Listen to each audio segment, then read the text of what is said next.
Hello, this is G. Bailey, and welcome back to Let's Play Final Fantasy II! Let's head on over to the Mysidia Cave to start looking for that crystal rod. We need to get into the Mysidia Tower. But let's see. Okay, so we got a new enemy in the back there. Black Flan. Those guys are weak to fire, but I need to take out the Red Moose up front first. And then we'll deal with the other guys. But let's see. Okay, so if I go... Yeah, let's go with Holy on the one of them. And then, let's see, Layla, there's not really a whole lot she's going to be able to do unless I'm able to inflict Curse with Furion. Hey, alright. We might be able to pierce its defense at this point with physical attacks. Yeah, we're just barely strong enough with both Curse and a weapon that can exploit an elemental weakness on them. But otherwise, just like every other variety of them, they have ungodly high defense. These guys are rank 5 enemies, but since we had the Red Moose at a rank 3, we can't really do a whole lot with that in this battle. But let's see, let's at least take out the one there, and then Maria can take out the other one. These guys can envenom you with their physical attacks, so you might want to use Shell in a battle like this, but I would rather just keep working on Barrier and Holy for now. Let's see, these guys are also Magic Beast type enemies, so Furion's able to exploit that with the Winged Sword, but it's just not very strong, unlike the Flame Spear that we got for Layla there. Boom, they're dead. Hooray! But yeah, a multi-targeted fire spell, would, at least at my levels, is not going to be quite good enough to kill them, so I would need like multiple fire spells, but I got lucky with the Curse being inflicted on them the first time. But yeah, let's get a little more evasion going there and keep on going. Let's see, the cave is to the southeast of Mysidia. Alright, took out another group of those clans there. Let's see. Oh yeah, there is another thing about them. The black clans, they absorb poison, but are strong against ice and thunder. So that's why thunder didn't deal too much damage to them there. But alright, once you get around the mountains here, we can find another new enemy, Malboros. Let's see, these guys, where are they? There they are. Let's see, they are weak to thunder. They're considered a water type enemy. So, let's see, Guy could exploit that with his weapon there. Let's see, but we got the parasites in the back there that can absorb my MP there with their physical attacks, so I gotta take those guys out first. They are considered magic beasts, the parasites, so let's see, if I go like that, and then I'm just thinking if I want to use Blizzard, or if I think Layla can take one out on her own. I don't think so. We'll play it safe here a little bit. But let's see, the Malboros, they can't inflict every single status ailment in the book on you.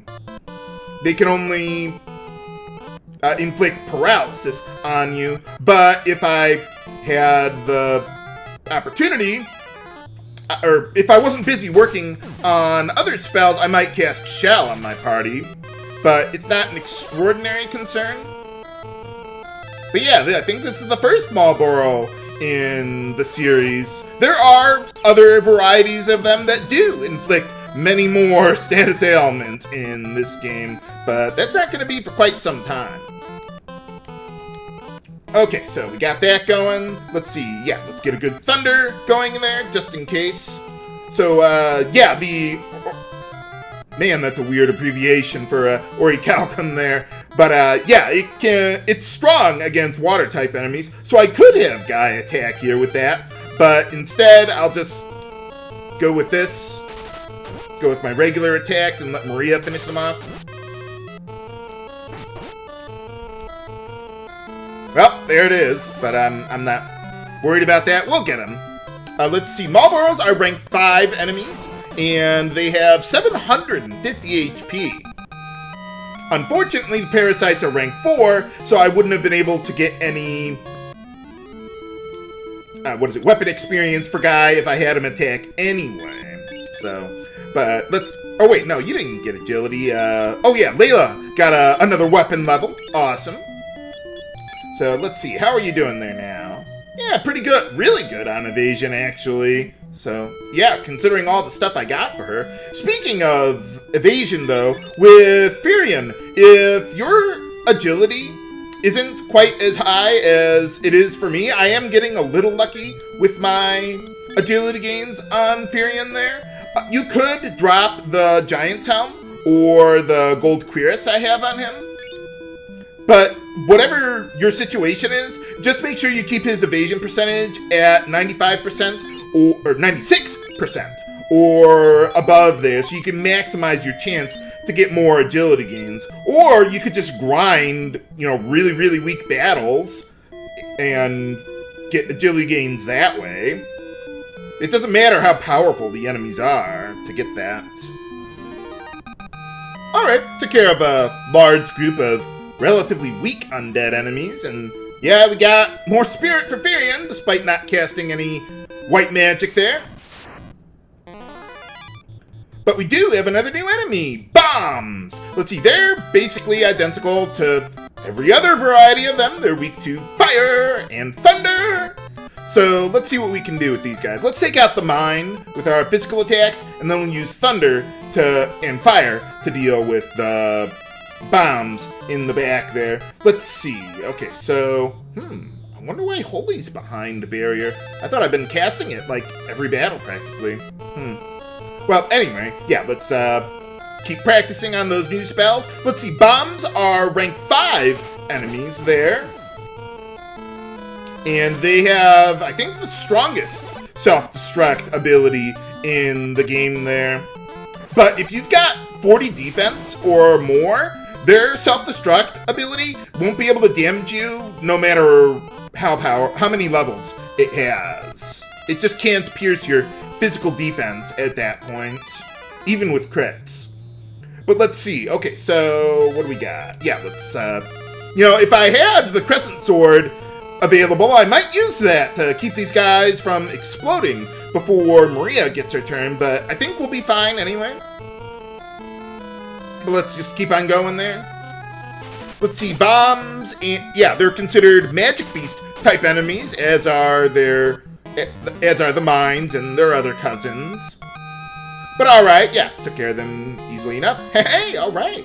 And a little agility for, well, the wrong character, but oh well.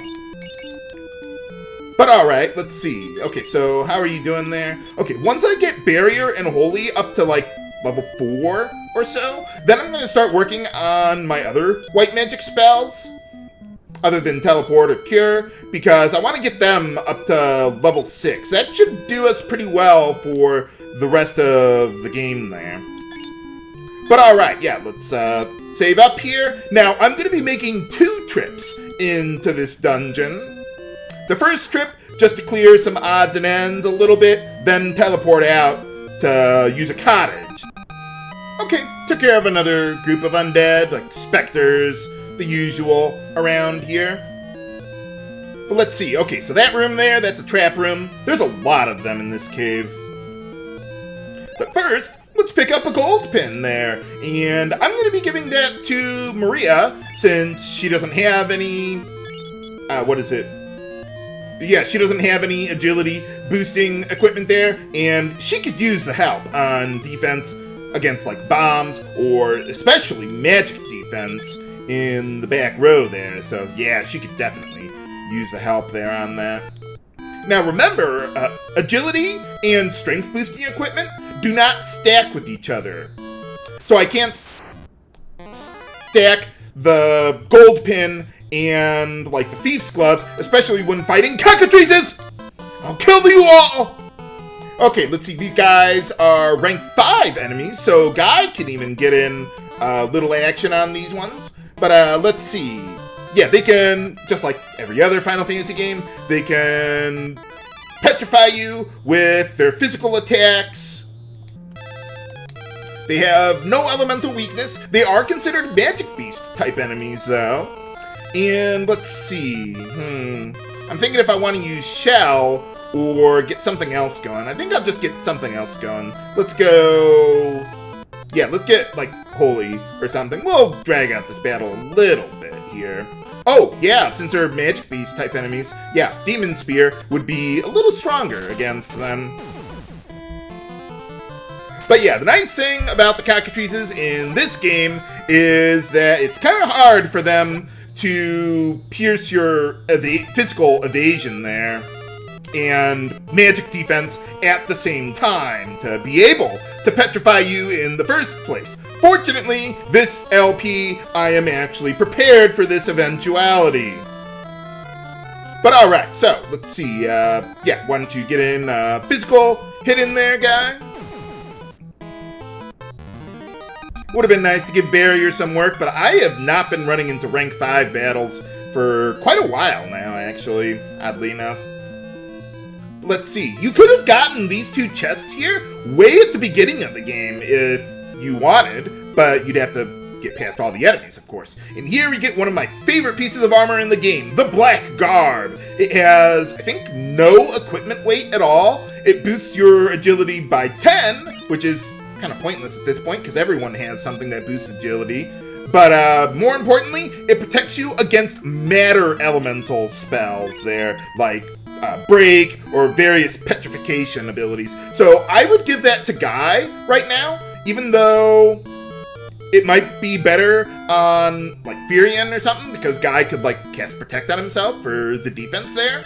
But the matter elemental protection is really important for Guy, so that way I can actually have him curse other status ailments. But like with Furion, if you're behind on agility on him, you could give it to him. Because, I mean, not so much for the agility, just because it weighs nothing, unlike the gold cuirass, which has a weight of 5, if I recall correctly. But alright, I think that's all the treasure on this floor. Brains! Brains! Yeah, we dealt with them easily enough there. But, yeah, that is one thing about this dungeon. We still got brains to deal with, so they can cast Swap on your party members. So that's why I'm still using Ethers here, because if I used an elixir and then got swapped immediately after, I'm 50 grand in the hole, then. So, yeah, you don't want that to happen. But over here, there he is, the Doppelganger. Alright, took care of some black flans there, easy enough. Man, you're getting all the agility today, Furion. Layla, give some to Furion. I was getting a little ahead of myself there with that sentence, but okay. So, let's see, we got all that taken care of. Now, I want to show you something here, because I've already made a save state in advance to show you what happens if you haven't gotten the white mask yet, or put it to use. So I went back to a previous save file to show what happens here. Yeah, we want to get to the crystal rod. What do you mean, our way? There's only one of you. How does it even work? So, yeah, if you don't put the white mask on the statue in Mysidia there, in that basement, the goddess statue or whatever that was, yeah, that happens, and you won't be able to even get a chance to put on the black mask. But now let's get back to where we were, and this time, the white mask is in effect here, so all you gotta do is get your black mask from the Tropical Island Cave, and oh! Well, that was easy. I thought you were just gonna, like, turn around and get out of my way or something. Why didn't someone tell me my ass was so big? More brains! Well, pretty easy to deal with there. Okay, so alright, yeah, let's get up here. Okay, yeah, now I know where we are. Yeah, lots of trap rooms around here. Don't go to any of them unless I do so. Hey, a power staff. If I had a staff user still, that might be useful, but no, it's just a really powerful staff type weapon. That's all. Could have bought it back at Mysidia. Alright, took care of some marbles there. Hey, alright. Little HP there. No MP gain with the magic power, unfortunately. Oh well. But let's see. Yeah, let's heal up a little bit there. I don't know if we'll actually need that, But, oh, I forgot to mention, well, I'll show you in a moment. Hold on. Let's, get over here. We got a treasure there that, looks like we can't get to. Whatever shall we do? Go through a secret passage. And get a flame spear. So if you were short on money, I guess you could have skipped buying it and waited until you got here to get that, but no. I would have rather had it earlier. But let's see. Okay, so around here, yeah, you see the four-way intersection up there? Yeah, that's where I'm going to come back to. But at this point, I think we're far enough into the dungeon where it's a good idea to leave to put a cottage to you so I have enough MP to either get to the end or almost to the end. I don't want to go any further into the dungeon before using a cottage, because then it would just take too long to get all the way back there. So, yeah, then I'll eventually off-screen getting back to that intersection there, so that way we can continue onward, and I'll show you all the stat gains that we're gonna get along the way. Next time on Let's Play Final Fantasy II! This is H.C. Bailey, signing off. Have a good day!